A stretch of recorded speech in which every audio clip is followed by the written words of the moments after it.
Peace, fam. It's your brother Cool. Once again, another video.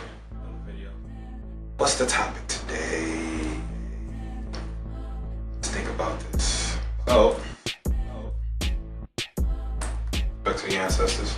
You know what I'm saying? So, topic of today is religion. What I'm beginning to see is a pattern amongst ourselves as people, as original people, and as indigenous peoples. We're falling in love with men. Whoa, pause. You know what I'm saying? Get your mind out the gutter. That's not what I'm talking about. What I mean when I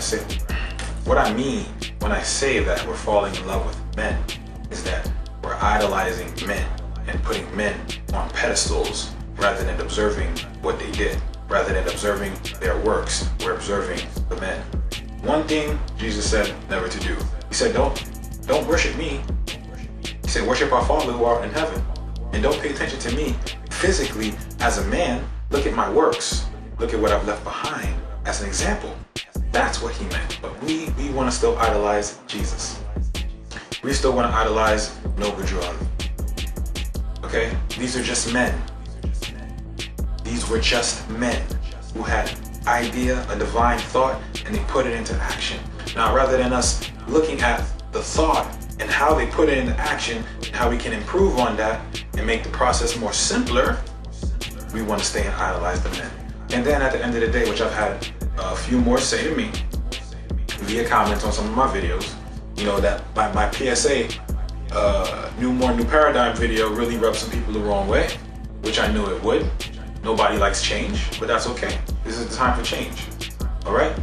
We're bringing back in law and order up in this motherfucker. So I'm one of those tools being used by the universe. All right? Libra put me on the scales. You know what I'm saying? The ancestors put me on the scales. They put those scales in me. But justice and balance. Why? I don't know. But hell, I'm here doing it. Right? Like I said, it's me clothed in flesh. How you doing? My name's Cool. Nice to meet you. Okay? We're idolizing the men way too much. To the point now where certain words, like I said, have said to me that, you know, they've cursed me out, blaspheming me, saying I'm one of those Moors who are degrading the movement. And it's like, there was even a comment to go as far as to say that, you know, the prophet came and brought us the knowledge. So if we don't abide by the prophet's rules, then we should give our ID cards back. You know, give back your nationality or whatever. And my thought to this is like, yo, the prophet came, right, and he traveled the Americas to give us the knowledge.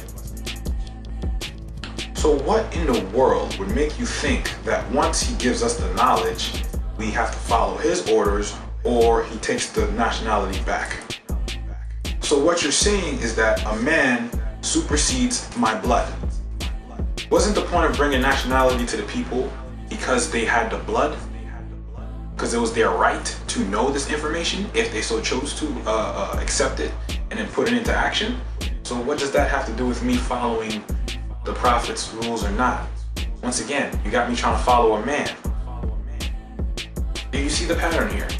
You got me trying to follow a man, and everything I try to, everything that I speak my mind on is, well, the prophet said this, well, the prophet said that. Well, goddamn it, the prophet's gone, yo. We the new prophets of today. We talking about the prophet got his sword unsheathed. What make you think there's only one prophet? What make you think there's only one God in the form of a man walking on the planet? Come on, people, let's stop this shit. We got to get back to common sense, because that's where nature keeps us at, grounded at. Common sense. The minute we fray away from common sense, we lose ourselves. Okay? So us following another man is no different than religion. Because now what you're saying is that the prophet is greater than I. So therefore, the type of access or information or knowledge that the prophet was able to do, I will not be able to do. Therefore, I got to sit my bitch ass down and listen to what the prophet says without expressing my own creativity. Knowing clearly well, as Moors, as indigenous peoples, we're brilliant people. But we know clearly well that the children or the generations to come always come with the answers. So why would you want to limit the creativity of the generation that's bringing the solutions? Doesn't make sense. So you want to keep us warped. in the prophet's mind. And then when we got our new babies coming in with this fresh information, straight from nature, we want to limit that creativity and tell them, no, follow what the prophet said? Like, when did a man supersede nature? I don't understand this shit. Like, it's not really hard to comprehend. We were here before. We've been here forever. Not in this particular form, not in this, not, you know what I'm saying, not in this dense body, but we've been here. It's not really hard to believe. As sun people, knowing damn well that the sun's been up in the sky for millions and millions of years, the earth was created from the sun. Therefore, whatever's created from the earth, we gotta be created from the earth, which was created from the sun. Therefore, it's a fucking domino line. Gotta get that, man. People don't get that. They want to fall into the religion thing. So therefore, if I don't follow what the prophet's saying, I'm out of order and I'm out of line. When in all actuality, I'm probably the most truest to what the prophet said. Clearly, he said 50 years will pass. And those generations, 50 years later, will understand what he did. So guess what? That means prior to that, none of y'all understood what he did. Not at that particular time, no. It was going to take some time, some development, some generational development till we come across that one generation with the solutions. Oh shit, that's what he did. That's what it is. All right, let's go move. New Moors. The new Moors have been here. Okay? And when we're not secluded and we're not limited to temples, we're not limited to just the prophet said. Okay? We take everything into consideration. Once again, I am more than a Moor. So when you just claim and limit me to just being a Moor, you're putting me back in my body. I'm not in my body. I don't just, you know what I'm saying? I'm not just stuck. I can see outside of this third dimension. Oh, fuck yeah, I can see. I've been time traveling for a long time. I can go to the past, I can come to the present, and I'll go right over to the future. No problem. Why? Because that's what a lawgiver does. A person who's writing law is not thinking for the now, they're thinking for the future, while paying attention to what took place in the past. That's what a lawgiver is. Time traveler. Alright? So if you write in laws and constitutional guidelines and principles, that means you're a fucking time traveler. So Prophet Noble Ali was a time traveler. And when he was writing down the laws, he time traveled to the future and saw, well, damn, it's gonna take these niggas about 50 years before they understood what the fuck I did. And please don't take offense if I'm calling you niggas. Nagas, negus, that's still my peoples. Deal with it. It's all out of love anyway. You know what I'm saying? It doesn't make me turn or shy away from my brothers and my sisters. I love all y'all equally, evenly.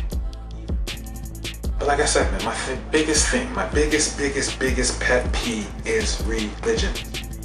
Because we're thinking that religion is just limited to a church. No, there's different forms of it. And we've been falling into the trap. Don't fall in the trap. Stop following a man. Follow yourself. Use your mind. Bullshit. Prophet Noble Ali came across this information. Okay, let me do some background checking on this information. And granted, I will say this, granted, there are, how can I say this? Blank spaces when it comes down to history. There are some things that are true and there are some things that are off. Who cares? That was history. Once again, I'm dealing with the present and the future. I saw what took place in the history. I'll make sure that shit won't be repeated again. But present, future. We can't be stuck in the past. We're in the present trying to make a better future for our next generation. But then motherfuckers want to be stuck in the past. I call that a scholarly high. Niggas get scholarly high. You know what I'm saying? Finally, they put all that work in books and studying and researching, and they get to get that shit off. It's like ejaculation. Finally, they can just splash, and they can just bust that shit off on stage. Everything they got, everything they've been studying. But then I think, I'm grateful for the historical knowledge, but how do I apply it in today's time?